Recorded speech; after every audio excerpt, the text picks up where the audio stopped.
সন্ধ্যার মা হবার খবর পেয়ে দারুণ খুশি হলো বিজয়া। সম্পূর্ণ জানতে ভিডিওটিতে একটি লাইক করে প্রথম থেকেই দেখতে থাকো। হ্যালো বন্ধুরা, টলিউড স্টুডিও পাড়া চ্যানেলে তোমাদেরকে স্বাগত। গল্পের শুরুতেই দেখা যায় সন্ধ্যা তারার সাথে কথা বলতে থাকে আর বলে, বোন তুমি এসেছো, আমি খুব খুশি হয়েছি, তোমার সাথে দেখা করার খুব ইচ্ছে ছিল, তোমার সাথে কথা বলতে চাই। আর তখনই তারা বলে, হ্যাঁ বলো না, কি বলবে। কিন্তু নীল ইচ্ছে করে সন্ধ্যার সাথে তারাকে কথা বলতে দেয় না। আর সন্ধ্যা বলে, তখন কি হলো, আমাকে আমাকে নিয়ে যাচ্ছেন কেন এইভাবে? এরপর নীল বলে, আরে আমাদেরকে তো ডাক্তারের কাছে যেতে হবে, আপনাকে ডাক্তারের কাছে নিয়ে যাব, আসুন। কিন্তু সন্ধ্যা কোনোভাবেই যেতে চায় না। আর নীল টানতে টানতে সন্ধ্যাকে ঘরে নিয়ে যায়। তারা মনে মনে ভাবে, আমাকে দেখলেই মেজদি ছুটে ছুটে আসছে, ওর যে একটা মায়া পড়ে গেছে আমার উপর, সেটা আমি খুব ভালো মতন বুঝতে পারছি। কিন্তু এখন সত্যিটা সামনে আসলে খুব সমস্যা হবে। আমিও চাই না মেজদির স্মৃতি এখন ফিরে আসুক। মেজদির স্মৃতি ফিরলে মেজদি আমাকে এই অবস্থায় দেখে আরও বেশি কষ্ট পাবে। এর মধ্যেই তখনই সন্ধ্যার কথাই রাখতে চায় না নীল। আর অন্যদিকে তারার অবস্থা খুব বেশি খারাপ হয়ে যাচ্ছে, তারার পেটে ব্যথা হতে থাকে। তখন বিজয় এসে বলে, তারা তারা তুমি এসেছো, আমি তোমার জন্য খুব চিন্তা করছিলাম। তুমি বলো না তারা, তোমার শরীর কেমন আছে, তুমি ঠিক আছো তো?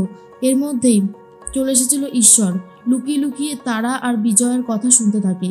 তারা তখন বলে, মাঠান মাঠান, আপনি আমাকে আসতে বলেছিলেন, তাই আমি এসেছি। আপনি বলেছিলেন বিয়ে করতে, তাই করেছি। কিন্তু বিয়ের পরের দিন থেকে যে আমার জীবনটা এইভাবে বদলে যাবে, এ আমি স্বপ্নেও ভাবতে পারিনি। অঙ্কন তো আমাকে বিয়ে করে নিয়ে গেল, কিন্তু বাড়ির সেই দরজার এক কর্নারে আমাকে ফেলে রেখেছে, আমাকে একবারও ভেতরেও আসতে বলেনি। আমি যে কি কষ্ট করে রয়েছি মাঠান, আমি নিজেও জানি না। আমার প্রত্যেকটা মুহূর্তে এটাই মনে হচ্ছে, ওই বাড়িতে আমার সন্তান থাকলে কোনোদিনও মানুষ হতে পারবে না। আর তখন বিজয়া বলে, এসব তুমি কি বলছো তারা? আমি মানুষ চিনতে এত বড় ভুল করলাম? ঈশ্বর সমস্ত কথা শুনতে থাকে আর বলে, ললিতা আর অঙ্কনের সাহস হয় কি করে তারার সাথে এমনটা করার? আমি তো বলেছিলাম তারার গর্ভে আমার বংশধর রয়েছে, কোনোভাবেই যেন তারার ওপর ওরা অত্যাচার না করে। ওরা তো দেখছি আমার কোনো কথা পাত্তা দিল না। এর একটা হেস্তনেস্ত এবার আমাকে করতেই হবে। এর মধ্যে সন্ধ্যাকে কাপড় তুলে দেয় নীল আর বলে, নীল এই কাপড়টা পরে ফেলুন তো, আমাদেরকে বেরোতে হবে, নীল শাড়িটা বদলে নিন, ঝটপট করুন। সন্ধ্যা বলে, আমি যাব না। নীল তখন বলে, এমন জেদ করলে হয় বলুন, আপনাকে তো যেতে হবে, না হলে কি করে হবে? নিন ধরুন ধরুন, এত রাগারাগি করে কোনো লাভ নেই। এর মধ্যেই সন্ধ্যা তখন বলে, আমি আর পারছি না, এই সমস্ত ঝামেলায় পড়ে, এই ভণ্ডটার পাল্লায় পড়ে আমাকে যে আর কি কি করতে হবে তার কোনো ঠিক ঠিকানা নেই। এর মধ্যেই তারা তখন বলে, মাঠান আমি ওই বাড়িতে এই পরিস্থিতিতে মানিয়ে নিতে পারছি না, আমাকে ঠিক মতন খেতেও দিচ্ছে না। আর বিজয়া বলে, দেখো তারা, কি বলবো তোমাকে, আমি নিজেই বুঝতে পারছি না। যেটা হয়েছে সেটা খুব ভুল হয়েছে, আমি বলছি সেটা ভুল হয়েছে, খুবই ভুল হয়েছে, এটা একদমই করা উচিত হয়নি। আমি দেখছি কি করা যায়, তুমি এখানে থাকো তারা। কিন্তু তারা বলে, না মাঠান, এখানে থাকলে আমাকে দেখলে মেজদির হয়তো সব কিছু মনে পড়ে যেতে পারে, মেজদির স্মৃতি ফিরে আসলে আমাদেরই বিপদ। আর মেজদি যদি জেনে যায় স্মৃতি ফেরার পরে আমি এই অবস্থায় রয়েছি, মেজদি ভীষণ কষ্ট পাবে, সেটা আমি কোনোভাবেই হতে দিতে পারি না। এরপর অন্যদিকে অঙ্কন মদ খেতে থাকে। আর তখনই ললিতা বলে, সে যে কোথায় গেছে কে জানে। অঙ্কন বলে, মনে হয় বিজয়া মাঠানের বাড়িতে গেছে, বলেছিলাম তো একটা গাড়ি আনতে, মনে হচ্ছে সেই ব্যবস্থাটাই করতে গেছে।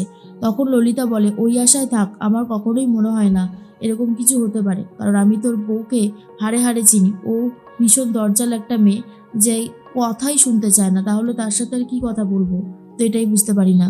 এর মধ্যেই সন্ধ্যা রেডি হয়ে গেছে। নীল তখন বলে, বাহ, আপনি রেডি হয়ে গেছেন, খুব ভালো হয়েছে, চলুন এবারে আমরা ডাক্তারের কাছে যাব। সন্ধ্যা এসে তখন বলে, এ কি ওই মেয়েটা কোথায় গেল, ওই মেয়েটাকে তো দেখছি না। বিজয়া তখন বলে, ও অনেকক্ষণ আগেই চলে গেছে, তুমি যাও গিয়ে ডাক্তারটা দেখিয়ে আসো। বিজয়া ঠাকুরের সামনেই বসে পড়েছে। খুব খারাপ লাগে বিজয়ার, যে এই রকমভাবে একটা মেয়ের জীবনকে সে নষ্ট করে দিল, এমনটাই ভাবতে থাকে। এর মধ্যে সন্ধ্যা আর আকাশ বেরিয়ে পড়ছে। অন্যদিকে বাড়িতে ফিরে এসেছে তারা। জল খেতে গেলে জলটাও খেতে দিতে চায় না ললিতা, আর বলে, বলো বিজয়া মাঠান কি বললো, নতুন গাড়ি দেবে? এরপর তারা ললিতাকে সরিয়ে দিয়ে জলটা তো আগে খায়। আর ললিতা বলে, দেখ অঙ্কন, দেখ তোর বউ কিভাবে আমাকে অত্যাচার করছে, আমাকে রীতিমতো হাত ধরে এভাবে সরিয়ে দিল, হাতটায় কি লাগলো রে বাবা। তারা তখন বলে, আমি আগেও বলেছি, এখনো বলছি, মাঠানের কাছ থেকে আমি গাড়ি চাইতে পারবো না, আমার পক্ষে সেটা সম্ভব না, আপনারা যা পারেন করে নেন। এরপর অঙ্কন বলে, এই সোজা কথা যখন কাজ না হচ্ছে আমি কিন্তু আঙ্গুল বেঁকাতে জানি, জানো তো। এরপর এমন শিক্ষা দেবো না, ভাবতেই পারছো না যে তোমার জন্য কি অপেক্ষা করে রয়েছে। ললিতা বলে, এই মেয়েটার বড্ড সাহস, একে ভদ্রভাবে বললে কোনো কাজ হবে না রে অঙ্কন, এটা জেনে রাখ, এ বড্ড বেশি মুখোরা একটা মেয়ে হয়েছে। অন্যদিকে সন্ধ্যা তো চলে এসেছে ডাক্তারের কাছে, কিন্তু ডাক্তার ম্যাডাম বলে, কি হয়েছে আপনার স্ত্রীর? তখনই সন্ধ্যা বলে, আমার কিছু হয়নি, এই ভণ্ডটা ইচ্ছে করে আমাকে আপনার কাছে নিয়ে এসেছে, বিশ্বাস করুন আমার কিচ্ছু হয়নি। তখনই আকাশ বলে, আসলে ওনার মাথায় একটা চোট লেগেছে, তারপর থেকে উনি অসুস্থ হয়ে পড়েছে, কিন্তু উনি হঠাৎ করে বলছে ওনার নাকি মাছ খেতে ইচ্ছে করছে না। এটা একটা অস্বাভাবিক ব্যাপার না, তাই বলছিলাম আর কি। ডাক্তার তখন বলে, আচ্ছা ঠিক আছে, আপনি ভেতরে চলুন, আপনাকে একবার চেক আপ করে দিই, যদি কোনো রোগ না থাকে তাহলে তো আর কোনো ব্যাপারই না, আর যদি রোগ থাকে তাহলে তো আপনার ট্রিটমেন্ট শুরু হয়ে যাবে, চলুন আপনি আমার সাথে। সন্ধ্যা প্রথমে কিছুতেই যেতে চাইছিল না, তারপর ডাক্তারের কথায় সন্ধ্যা যেতে রাজি হয়ে যায়। এর মধ্যে নীল তখন ভাবতে থাকে, কি যে হলো ওনার কে জানে, খুব চিন্তা উঠছে। এইদিকে তারার অবস্থা খুব খারাপ, তারার খিদে পেয়েছে, তারাকে কোনোভাবেই খেতে দিতে চায় না অঙ্কন, আর বলে, তোমার খাওয়া দাওয়া হবে না, তোমাকে আমি খেতে দেব না, কিছুতেই না, এবারে তুমি উচিত শাস্তি পাবে, এর জন্য তোমাকে শাস্তি পেতেই হবে। অন্যদিকে ললিতা তখন বলে, ছেড়ে দে অঙ্কন, ওইখানে দেখ বাসি ভাত আছে, ওকে দিয়ে দেও, যেন খায় ওটা।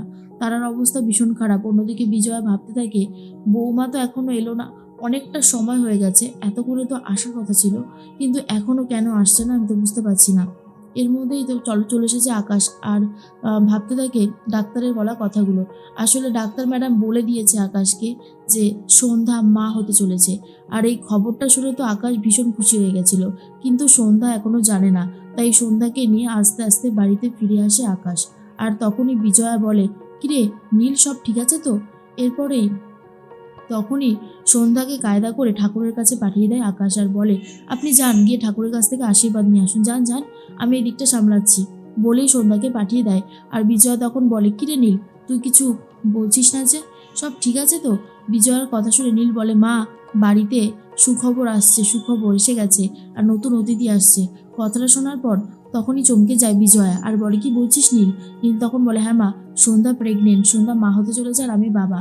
কথাটা শোনার পর বিজয়া তো ভীষণ খুশি হয়, আর বলে, কি বলছিস নীল, আমার তো খুব ভালো লাগছে। নীল তখন বলে, মা আস্তে আস্তে, উনি কিন্তু এখনো জানে না, ওনাকে এখনো জানানো হয়নি, বুঝতেই পারছো, উনি জানতে পারলে আবার না জানি কিরকম রিয়াক্ট শুরু করে দেবে।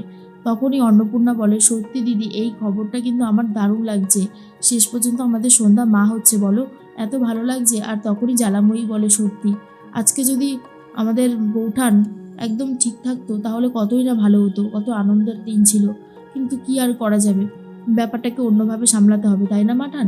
বিজয়া বলে, একদম ঠিক বলেছিস জ্বালাময়ী,